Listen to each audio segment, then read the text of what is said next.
All right, guys, welcome to Wine for the People, Australia Uncorked. I'm Brendan Carter. I'm Laura Carter, and we're from Unico Zelo in Adelaide Hills, South Australia. So winemakers, founders of this incredible business, and of course, we absolutely love wine, and we're going to be having a bit of fun with you guys over the next 45, 50 minutes. Firstly, we want to know, it is a live show, it is legitimately live. We have a team here watching your questions and comments. So if you've got any wine-related questions, now's the time to just keep plugging them in. But firstly, Laura, would you like a glass of wine? I would love a glass of wine. Now, it's actually it's a special day. Well, it's technically the day after a very special day. Every day is a special day. But yesterday was a very particularly special day. It only happens once a year. Do you know what that day was? Yeah, yesterday was Sabrage Day. Sabrage Day. Sabrage Day. It's like my favourite day of the year next to Christmas. Yeah, and probably a lot of people wouldn't know what it is, but Brendan has offered to demonstrate. So Sabrage quite literally comes from a very important in French history where and Napoleon he loved champagne. He was really, really, really big into champagne. So he would come with soldiers and they'd all celebrate and they'd get off their horses, they'd grab the bottles of champagne and they'd knock the tops off with a sword. And I thought, what a dope way to start this show. And here I have behind us a pre-prepared, this is a legitimate Sabrage sword, and I thought we could either be very successful or create an internet meme without intending to. But why not? I mean, Saturday, have you ever done this before? I haven't, but I'm fine.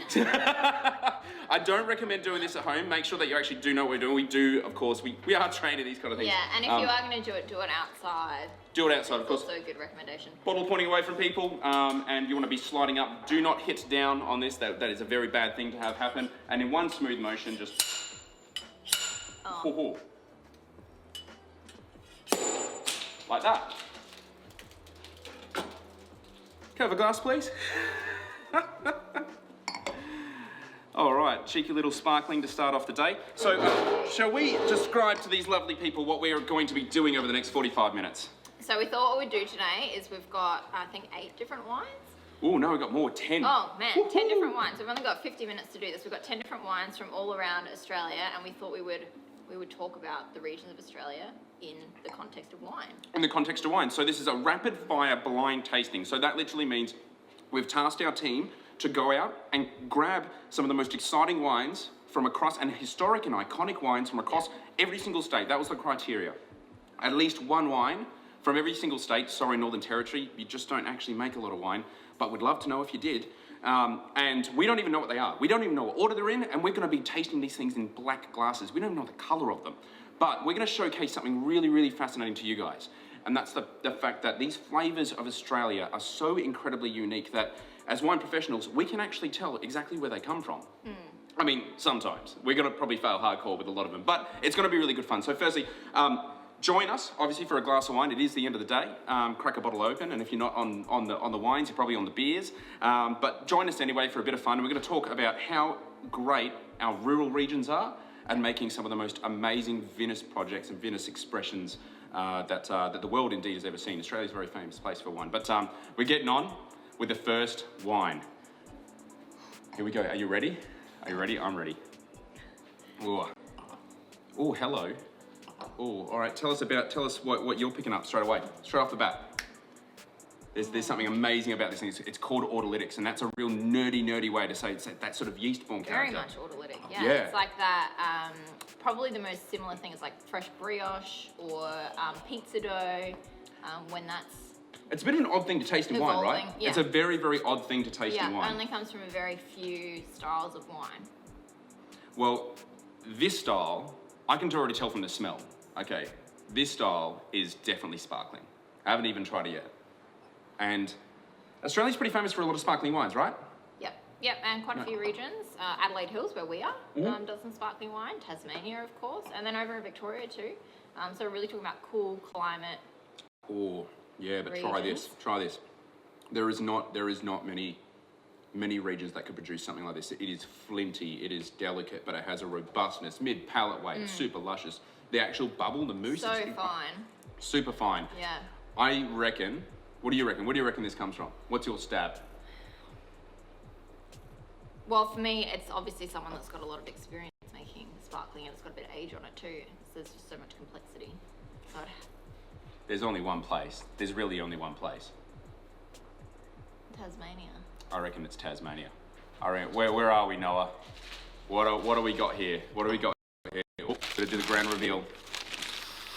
You saying Tasmania? Yeah, I'd be pretty hard pressed to find anything other than Tassie here. Ooh, hello. I know a little bit about this one. 2015. 2015. So this is current release as well, I believe. Yeah. So this is literally sat inside a cellar for 4 or 5 years before actually getting released. Do you know, this is actually really quite fascinating. Have you guys seen this particular wine before? So this is, it's actually pronounced, it's not Bellbon, it's actually pronounced Bellibon. Okay. And the really thing I want to attract your attention to, if you can actually make out, underneath the name of the wine is a very important person in this industry, Natalie Fryer. Natalie Fryer. This is her latest thing. This is her thing that she is like really, really big in.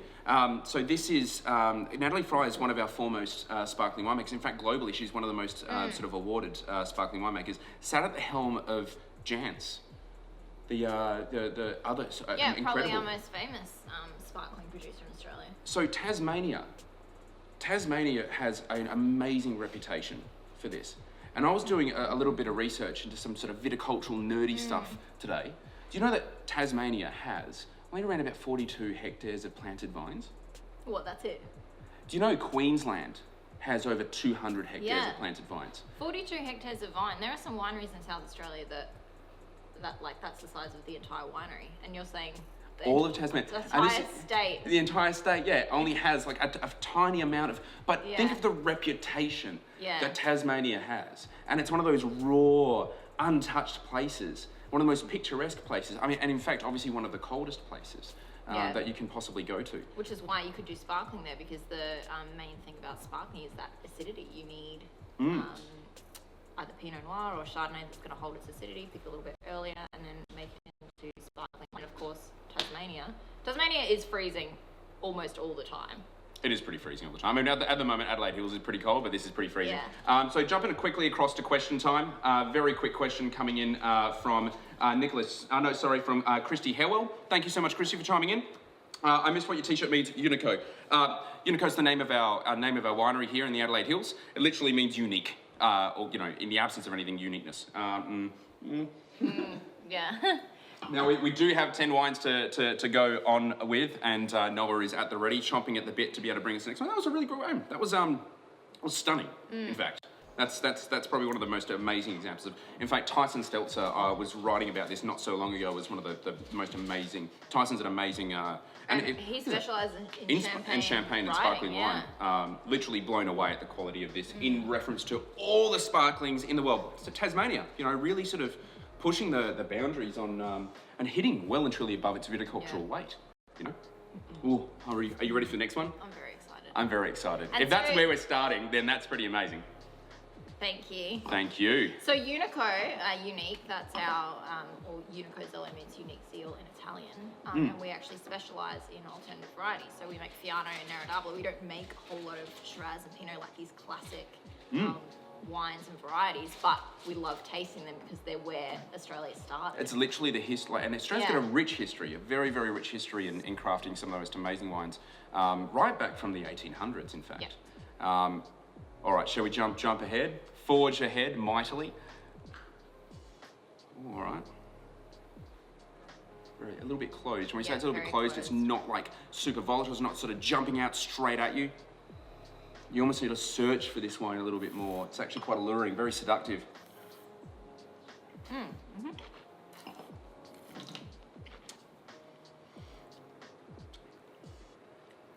Oh, that could be. If it wasn't for the tannin profile on this, I would probably say that this is Pinot. Yeah, I was thinking the same thing, but it tastes a little bit more dark fruited than that. This is actually a really exciting wine. I find this really fun because just the tannin, the rightness, the richness, the density, the power, the weight. It's not so much. It's what we call, this is what we call a lot of Italian varieties. So things like Sangiovese, a lot of Mediterranean varieties, even up to things like Tempranillo, are really going to be quite medium weight, medium body, medium acid. We call them the Goldilocks varieties because they sort of sit in the middle for everything. Now, it could well be Pinot, but I kind of think it's got to... And because of that medium weight and medium texture, they're great with food, aren't they? This is a good drinking wine. And in Australia particularly, we have so many, a lot of our cities and by the coast, and we spend a lot of time outdoors.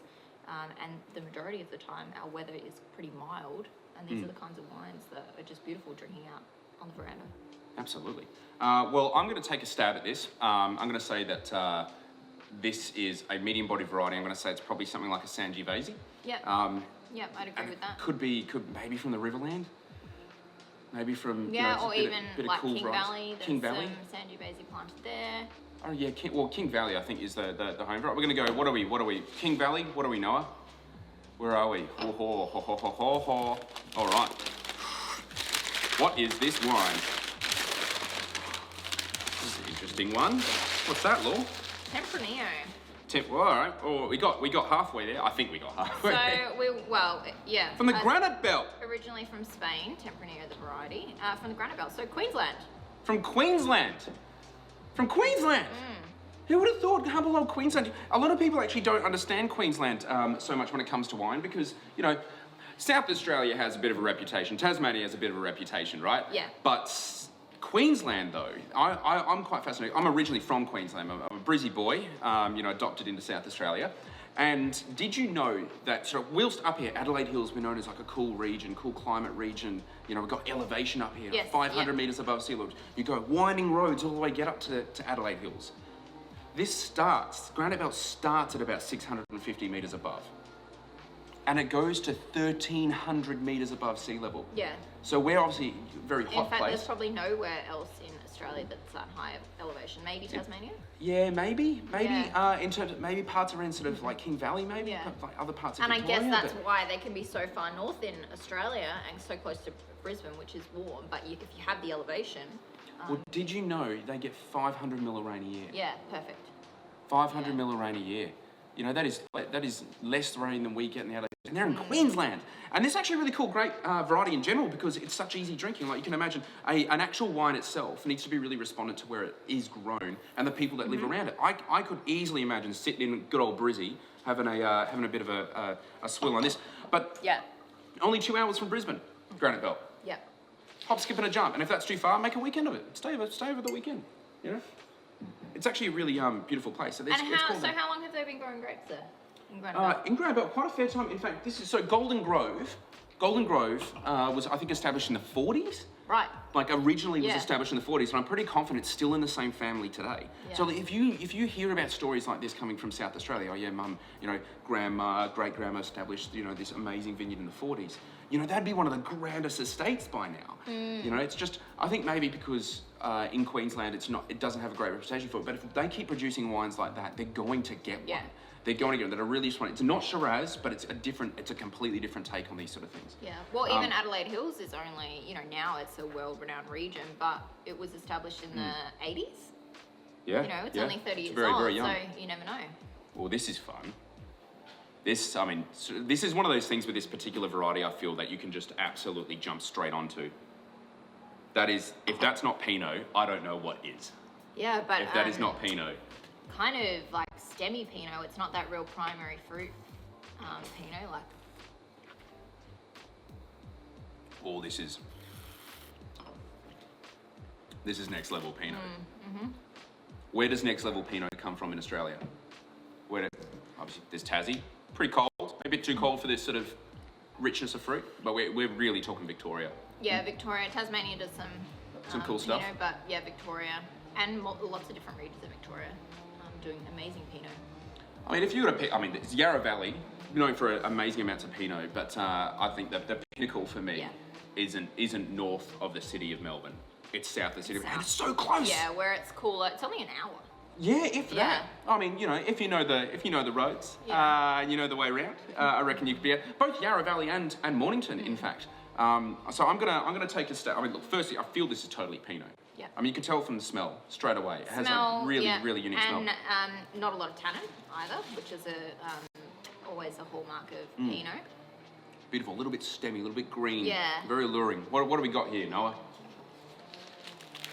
So a couple of quick questions. Kira, are the wines in tasting today easy to find, or can you purchase through the vineyards only? Look, if you do purchase through the vineyards, that's actually, it helps them out a lot. Yeah, especially this time. Are they easy to find? I guess so, perhaps. Is this what it is? I don't think that's what it is.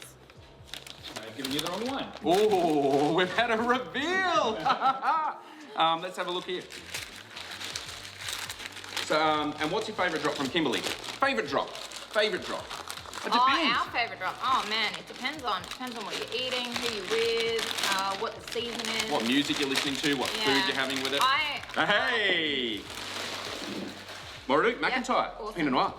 Moraduk Estate, Mornington Peninsula, one of the most amazing estates, and relatively new, I think established in the 70s. And you can actually go out and visit these guys. Like I said, hop, skip and a jump from Melbourne. Hop, skip and a jump, so close. Sandy, where's the best Shiraz and best Cabernet Sauvignon? And is that Japanese writing on the jumper? Yes, it is Japanese writing on the jumper. And where's the best Shiraz and Cabernet? Look, we might have some tonight. It's not so much about where the best, great variety is. Every single region has a different interpretation. Yarra Valley Shiraz tastes wildly different to Barossa Valley Shiraz. So it's not so much about the place. The variety is about the place. And the wine and the vintage and all the other amazing things that come with brilliant bottles of wine. Moraduk Estate, this is absolutely cracking, and single vineyard. So it's literally just one little plot. And that's only 2014. Oh man, that's looking super fresh. It's gonna look awesome in 5 or 6 years too. Super, super fresh. All right, we're rocking and rolling. Wine.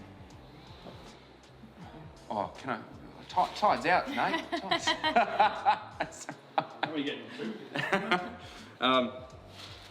Ooh, hello. Yeah, right. I'm into this. This is. So we've definitely moved back into white territory. We're in white territory. And one of those amazing things about things like Pinot Noir and Chardonnay, like brother and sister, really. And the thing about those two particular grape varieties, you can smell them and boom, you can actually tell exactly what grape variety this thing is. Yeah. That's Chardonnay. And if it's not, it's probably a really good Fiano. But I think it's Chardonnay.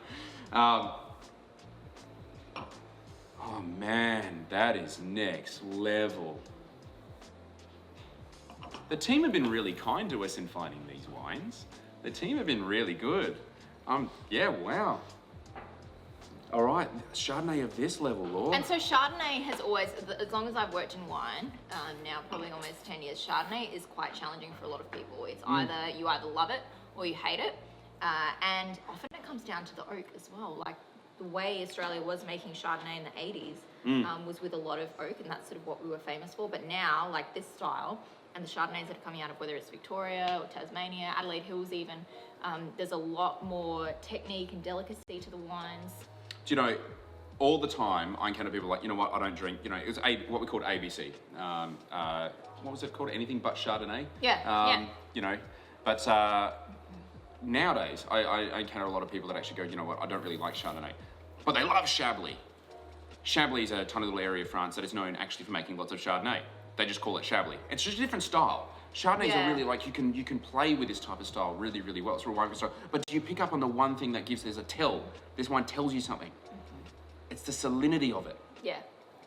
It is so salient. It's almost really brighty in a really, really, really seductive way.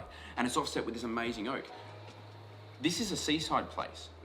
You can tell that this is either grown, no, high altitude. If it was high altitude, it just wouldn't be like this. No, it's got a bit more richness to it. So we've got richness, we've got ripeness, we've got very high quality winemaking, and it's saline. Where are we? We're definitely in Margaret River. Where are we? Where are we? Let's have a look here. Yeah, Margaret River, famous for Chardonnay, and also a lot of Cab Sav. A lot of Cabernet, yeah, absolutely. In Australia, yeah, humbly we call it Cab Sav. But no, this actually, so this is a fantastic Amazing producer. So we're looking here at Lewin Estate Art Series, 2015 Chardonnay. Now this here has an amazing story. This was established, I think in the 70s. It's quite a younger wine region. But the cuttings from this particular vineyard, this particular area, it's called the Gingin clone, actually have seeded most of Margaret River. And the only reason it's there is because of this guy called Robert Mondavi, who's a god of wine, of the US American wine. Started, Robert Mondavi cellars. And he, I think it must have been mates with the people that bought this vineyard. He just said, guys, Chardonnay's going to grow really, really well here. Yeah. Like, and Margaret River is so lucky. So lucky. They get over a metre of rain a year, so everything's lush, everything's always green. And we all know as winemakers, we call this, we say it's a dirt crazy. We're really, really crazy about the soil. Yeah. Right? We have really old soil here. Well, and that's part of how we're tasting today, is You're thinking actually about the palate weight and you know the soil type. If it's clay, if it's sandy, they're going to create different wines. Would you believe that this actually exists on a ridge that's only 2 million years old? Like the average soil age in Australia is about 250 million years old. This is only 2, and it's all fresh limestone. We don't have a lot of fresh limestone. Yeah. Probably why the Chardonnay here is absolutely cracking. Absolutely cracking. All right, Noah. What else? I'm getting more and more excited because these seem to just keep going up and up and up. It's like crescendo. And I love Margaret River because, man, the beaches there are so cool. The and beaches there are cool. surfing. The wildlife is insane. The Lewin, the forest, I think it's like Cape Lewin and Cape Naturalist. Yeah. And you can go through this amazing forest So there. it's 3 hours south of Perth, but it's so worth the drive, isn't it? Because once you man. get there, it's like stepping into just a whole new area. And everyone is so laid back too. That's also what I love about Margaret It River. reminds me of Byron. It Yeah, reminds me of going yeah. to Byron Bay, but a very, very different sort of vibe, but super laid back, super easy going, very, very fun. And totally one of those like long weekend stays. Yeah, that is definitely one of those long weekend stays. And what's the... Get to Lewin and try this wine. It's the tavern there in Margaret River. Oh, what is the Amazing wine list. Settlers. Yeah. Settlers Tavern has one of the most amazing wine lists of a rural town. Yeah. Honestly, absolutely fantastic. Sally Webb, Brendan, do you think Lewin Chardonnay is one of Australia's greatest whites? What are a few others? Ooh. Absolutely one of Australia's Yeah. greatest whites. And I think we're trying one of the other ones now. really, what's it smell like? Oh yeah, right, okay. This is what happens when you give your whole team a bunch of money and say, go grab some killer wines. And they literally fulfill that. You can, lemony pucker. Mm-hmm. Yeah, okay, I know exactly what this is. Lemony pucker, it's got a little bit of age on the nose. There's not that many varieties that can have that intense acidity and age so beautifully too. And just, this is so young. Yeah. This is, and when I'm young, I'm on this 30 years too early. That's the provenance of this particular wine. A little bit herbaceous, a little bit green. Yeah. Lemony pucker is the giveaway. It's the tell. This is clearly Semillon. It's clearly Semillon. Semillon is the only thing that really does it. There's only Greco maybe, but not something with this level of degree of winemaking. Yeah, it's that real lemon flavour. And where would, if you were to be grabbing Semillon, there's a couple of places. Barossa does it very well. Yeah. Eden Valley, Semillon, fantastic. There's a couple of little plots in the Adelaide Hills that we know of. I'm not too sure of much Semillon across Victoria, but if we were going to pick anywhere, I mean, hey, Semillon in Margaret River could be back there. Yeah, they were SSB, Semillon Sauvignon. Semillon Sauvignon, but if you were going to think iconic Semillon, or more traditional, particularly in this style, would be Hunter Valley. Yeah, Hunter Valley do Semillon and they also do Shiraz. And as a winemaker, like such a weird region to make wine. Yeah. They start Humid. and sometimes they start their vintage in December, like the year before. The year before, but they have our special season. dispensation to start harvesting then, but call it that vintage because it is. So what have we Yeah. got here? Geez, we've got more wines at this. Yeah, right. Yeah, right. Would you like to unwrap it, Laura? Sure.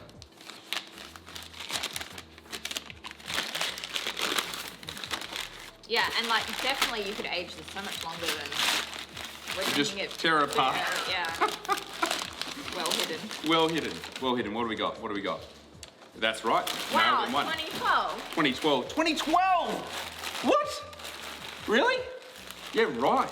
That's incredible. You could have told me that was a year old. I would have believed you. Check this out, guys. Now, Sally, this probably goes some length to answering your other question. There are Australia. Hey, we do have a really amazing reputation for red wine, of course, but hey, Lewin Estate Art Series Chardonnay, Right. amazing. That wine Semillon, Yeah. amazing. Tabilk Marsan, Yeah. amazing. And even like Clare Valley, Eden Valley, Clare Valley Riesling. Oh man, some of the old Vickery Jim Barry, Rieslings. yeah, Jim Barry's. Vickery. Oh man. Yeah, no, we have an incredible provenance of white wines that a lot of it kind of slips under the radar a little bit, and because white wine typically isn't. I guess in that sense, and it sounds terrible. It sounds like valued as red wine. Typically, the best deals that you can get are white wines. You know, you don't need to be spending $300, $400, $500 a bottle for these like bombastic style red wines. Yeah, because you can get amazing white ones for like under $100.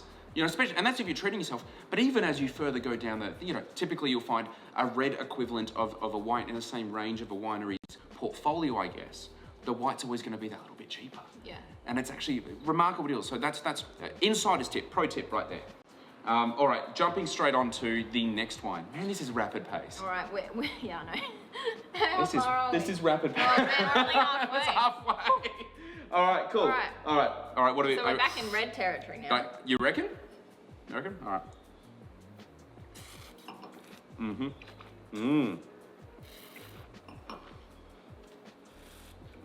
Oh, this one's gonna trip me up.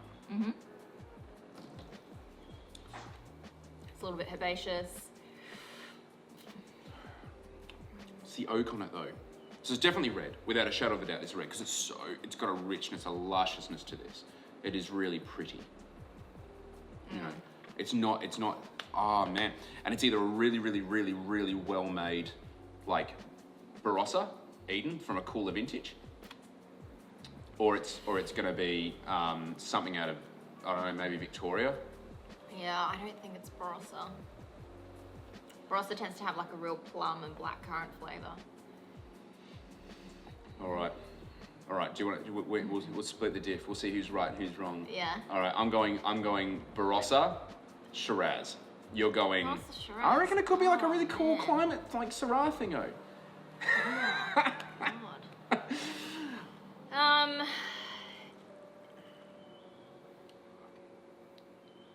You want to go Victoria? Yeah, sure. I'll go Victoria. Victoria, Shiraz. Here we go. It's not Pinot. It's not Pinot. I don't know. Oh, so close, wrong region. Yeah, right. Hey, Yeah, this well is done. awesome. You did say Shiraz. Some sort of Shiraz, like And cooler climate thing. Climate Shiraz. Well done. Gotta take every win, you know. Gotta take every win, folks. This is fantastic. So it's a bit of both worlds, actually. This is actually a really cool, fun little one. So, Clonakilla, Tim Kirk, Canberra. Canberra is what the high climate. So it means literally same climate, similar rainfall, similar heat summation, all that geeky data stuff. Basically, agriculturally, very similar. Soil type though, very different. Now, how freaking lucky are our pollies in this country when they have this literally 30 minutes north and it's a straight shot. It is a straight shot straight out of Canberra and you are in Murrum-Bateman, where this is. Now that's really fascinating because that is a drinking Shiraz, and that's not sort of saying that hey, it's super cheap or anything like that. I also think it's going to age remarkably well. But interesting, Shiraz Viognier. Yeah. Viognier is a white grape. Yeah, and it would be just a small percentage addition, I imagine. About 9-10%. Yeah. Typically. And it just lifts the aromatics. It gives a lightness to the palate. I'm into this. Yeah, really fun wine. I used to sell this wine when I worked at Vintage Cellars. That was like one of my first wine jobs. And people love this. I think because it's not hitting you in the face or anything like that. Yeah. It's not so tannic. Yeah. Really matured, really aged, really fine. You know, cooler climate. It is a really cool climate. Very quiet. And even out of Canberra district now, like there's a lot of surrounding wine regions, and there's some cool younger producers working out of there too. Oh yeah, absolutely. Some small batch stuff Melaleuca, I think, coming is some doing some really cool stuff. Yuko Frost chimed in. Thank you so much. Good to see you again, Yuko. What a great range of wine tonight. Is Wine Australia picking those ones? No, literally. Oh. We literally just said, hey, to the team, why don't you guys go out and find some really cool wines for us to be able to talk about and really sort of take people through all the different areas inside around Australia, particularly if, you know, a lot of these places, you got to remember, Yuko, like literally a hop, skip and a jump. And as isolation stuff's starting to relax a little bit, can't travel so much overseas, but man, it's such the perfect time to go out and rediscover all of our rural regions. And what better way to do that than to actually look at the different wine regions all the way across Australia. And we have so many, even in bloody Queensland. Even in Queensland. You guys have an amazing wine region, Brisbane. Go out and check them out, seriously. And hey, Polly's, keep supporting your local guys up north. And if not, other Canberrans out there. Well, I was lucky. thinking today, a great trip that we once did was we went to, we were driving down from Queensland, but basically come out of Sydney and go to Bowral. Yeah, right. Yeah, that was good stay fun. there and then travel down, and you could drive from there down to Canberra district and do some of the wine regions down there. Yeah, don't think you have to fly everywhere. I mean, I- you could just drive. I reckon particularly this region is jump in the car and go to a Drink few different responsibly, of places. course. Absolutely, all the time. But, or, you know, do a bit of a deal. You know, we do that. You know, one day you drive, I drive, you drive, I drive. And we also have a interesting concept in Australia, destination restaurants. Like, not a lot of countries have this. We have a lot of regional restaurants, and the produce is beautiful, and they're really premium restaurants. Absolutely. Yes. So we are moving onwards and upwards. All right, so we've been to So we've been to Queensland. Canberra, Yep. We've been to Hunter Valley. Hunter Valley, in New okay, South Wales, cool. so about 2 hours drive north, and a good drive as well. Go through Central Coast, you know, especially if you're in a, you know, jump on the bike and stuff like that. Great drive through there. We've gone to Tassie, amazing sparkling wine. Mornington Peninsula, beautiful, utterly beautiful Pinot So we Noir haven't down there. done South Australia. We haven't done South And Australia. South Australia has the most fun. I'm pretty we confident. produce the most wine? Yeah, and we have Yeah. some of like the least amount of people. So, you know, I'm not too sure what Yeah, that... we're pretty lucky. The wine per person ratio is good. Well, tonight it certainly is, I assure you of that. All right, moving onwards and upwards, what do we got here? Yeah, right. That's fun. Yeah, okay. This one's going to be tricky because this is really, really good. I'm going to just throw it out there, Cabernet. You can smell this. Like, you can smell Australian Cabernet in particular, because Australian Cabernet is quite distinct from other sort of formats of Cabernet. We do Cabernet in a really sort of particular way, and this style is quite surprising. And it's definitely South Australian, so that, You reckon? yeah, for me, Cabernet. And look, there is Cabernet from Margaret River that's really beautiful, but it doesn't have that salinity that we saw in the Chardonnay before. It's quite elegant. Beautiful tannin, yeah. It's really elegant. Yeah. Wherever this actually grows, this is well suited.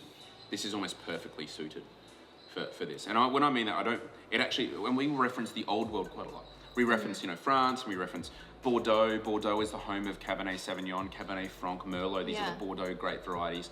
And in South Australia, we're quite a warm place, and we make a really distinct style here in South Australia.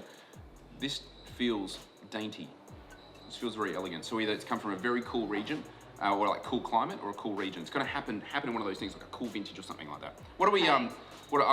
I mean, would you say it's Cabernet? Yeah, I think it's Cabernet for sure. Cool. What do we got? Cabernet from. Laura's going South Australia. I'm going maybe Margaret River. Okay. Margaret River, somewhere maybe a little bit cooler. Margaret River's famous for Cabernet. Woo! Oh wow, we were like Not even close. Party there. Not even close. We're on the Yarra Yering Dry Red Wine #1. It's actually really Oh, impressive. it does have Cabernet in it. It does have Cabernet but in it. it's a blend, and it's Victorian. It is Victorian. Yarra Valley, and look, another amazing little region that is literally only about an hour's drive, sort of northeast from Melbourne. And really interesting, so talking about, so did you know, I didn't realise this, did you know that Yarra Valley is actually colder than Bordeaux? Did you know that it is actually colder than Bordeaux? So we've actually, a lot of people talk about Australia being like warm climates, warm regions, stuff like quantifiably so, based on the data, Yarra Valley is colder, but it's warmer than Burgundy. Okay. And that makes a lot of sense when you look at sort of Yarra Valley Pinots tend to be pretty robust. You go down to Mornington Peninsula where they're close to the sea and they have that sort of, especially down like Portsea way. Oh, it's beautiful. And then you've got obviously the temperature is regulated by that big body of water, by the sea. Yeah. Whereas you don't have that here. You have an amazing sort of what we call a diurnal temperature shift. But here, so dry red #1, dry red #2. Dry red #1 is a Bordeaux blend. It's Cabernet and Merlot. Cab and Merlot, And maybe a little bit of Cab Franc. And they've got dry red #2, which is a Rhone style blend. Sort of like hedge their bets a little bit. But this is the one that is consistently banging like over and over and over, above and beyond. Amazing example, and also very, very young. Very, very young. This that'll reward a lot of look, aging. we actually had a 2004 with a friend of ours a couple of weeks ago. They were lovely enough to open it for us, and it just ages beautifully. Yeah, pristine. Absolutely pristine. All right. What So have we got here? still haven't done South We still haven't done Australia. South Australia yet. What's going on? The wine state, not yet represented. All right, Yeah. this is interesting. Interesting. I think the team are playing silly buggers on us. They're trying to trip us up. All right.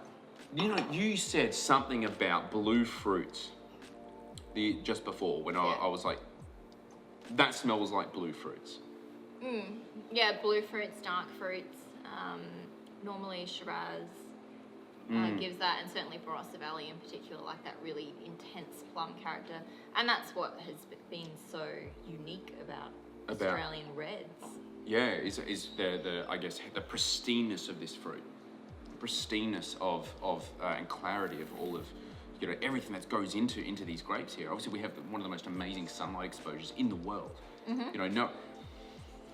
What are you thinking? What are you thinking?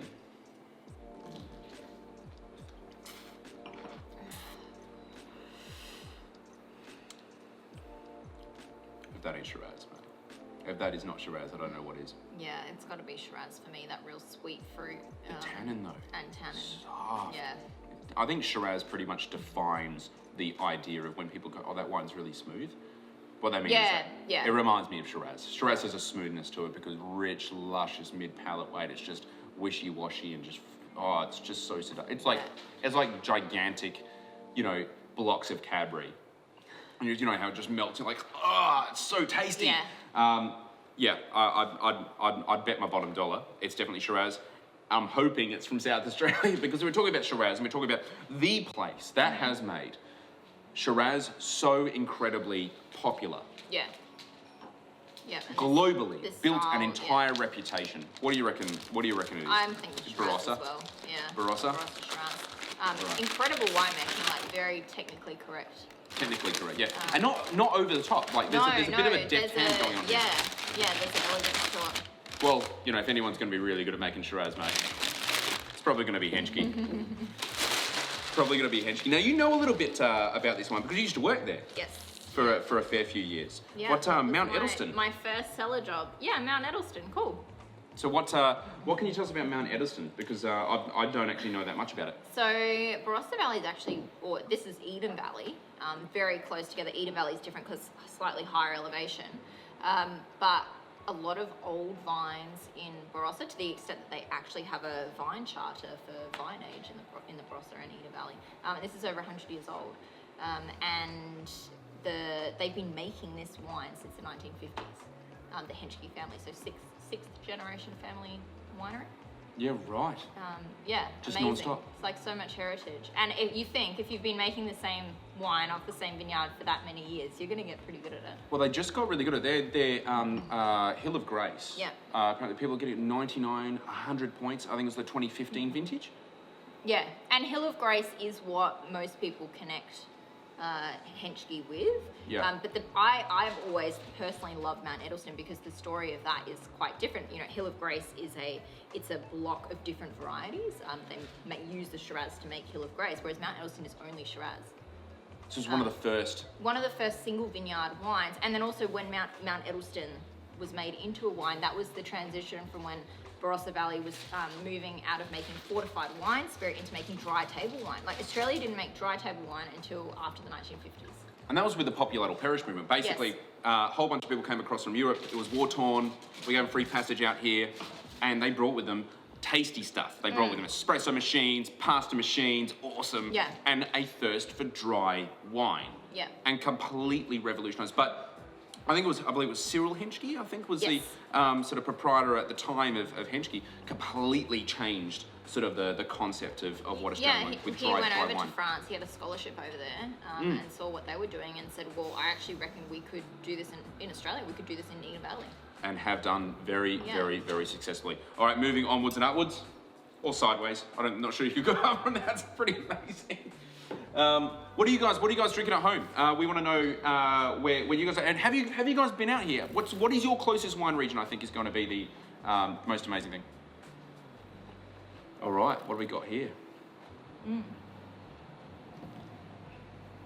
It's another red. Hasn't got the same plump fruit that we had in the last wine. a little bit fresher. It's got like an ironstone-y. Mm-hmm. Like a Grenache. Or do you reckon more structure? More structure than a Grenache, yeah. Yeah, but kind of, right palate weight.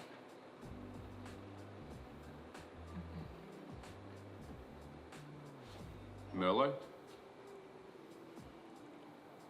Could be a Merlot. It does have that blue fruited thing as well. Maybe there's a bit of Shiraz in this.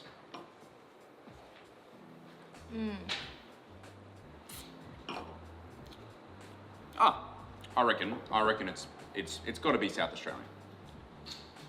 That can't be the only South Australian South Australian, but it's not. I don't think it's Shiraz. All right, quick stab. Where's your gut feeling on this? Let's go. Maybe Adelaide Hills Merlot. Adelaide Hills Merlot. I agree with Laura. I'm gonna go Adelaide Hills. Cool climate, amazing sort of structured Merlot. Let's have a look.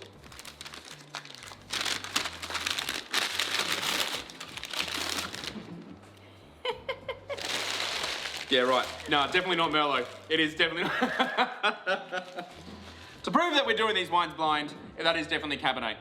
It is definitely Wynn's John Riddock limited release. This is their flagship Cabernet. Not just any Cabernet. Not just any Cabernet. That is absolutely for sure. This is their absolute. Do you know this is actually, and it's made by an amazing winemaker, Sue Hodder, who's been at the helm for a number of years. But I'm pretty confident saying this is like their top, literally 1% or 2% of grapes reaches this height. Yeah. Like very, very, very rarely do we ever see anything. And do you know Coonawarra is famous because of this thing called Terra Rossa, this strip of soil. And I'm pretty confident maybe the Riddock family was involved in establishing it.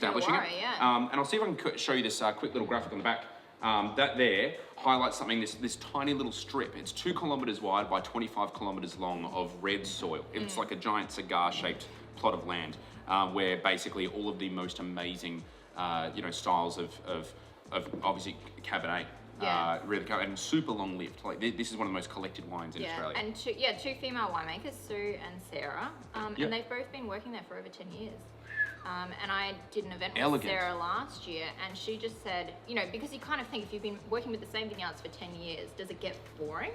And her take on it was, well, there's just every year we're able to improve something, and there could be little tweaks, could be, adjustments to the pruning or the picking time, and every year it's a little bit better. Which is amazing. You put all that experience together, and that's why you end up with these amazing wines. And a bit of a hike. It's about 3-4 hours from Adelaide. Yeah, but another good trip between if you were going from Melbourne to Adelaide, you could go through Coonawarra, you could come up through Robe on the way to Adelaide. But probably one of the most exciting things, to be honest, about this place is if you actually go down for it in terms of accommodation, there's Sue Bell at a Bellwether, have Bell tents that you can go and stay in, and it's like glamping on drugs. Like it's so cool. Super cool. She does live music. Yeah, super cool. So you can totally make it as like a long weekend or an overnight thing. It's fantastic. And everyone I know that's been to Coonawarra says the best part is all the wineries are on one strip together, so you can just jump on a bicycle and totally. Yeah. Well, all right. This has seen a little bit of a different winemaking technique than all the other wines.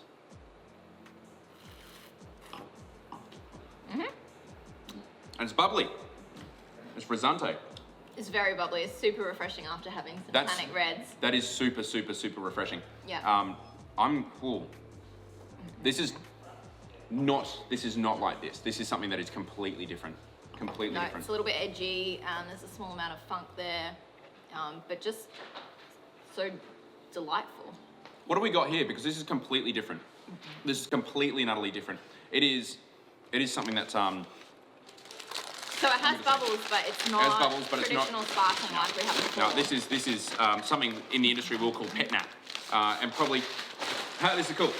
And this is probably more illustrative of where Australian wine's starting to move towards, and this is none other than the basket range wine pet nat.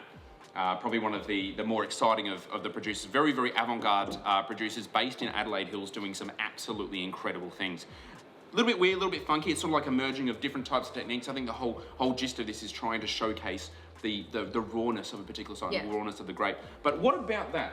What an entire, like, rainbow dissection across the entire country. Are you psyched about getting out there and actually? I mean, Oh yeah, I'm so excited. we have our own wine region here at our doorstep, and I want to go out to Mugs. I want to hit up Yeah. Barossa. I want to hit up Eden, Even Victoria. Mornington. Oh yeah. Yeah, and sometimes these places, because they're only an hour away, you don't necessarily make the effort. Like, we're so used to going overseas and to having those experiences. Like, this is the time to actually see. That's probably our local. they're some of the most exciting Venice experiences I Yeah. feel that we have at the moment, and we're just getting better. And to see Australian wine where it is right now is just most fascinating. And we're super psyched to be able to share it with you guys. So thank you so much Thank for chiming you. in. Thank you so much, and Enjoy the rest of the stream. enjoy the rest of the stream.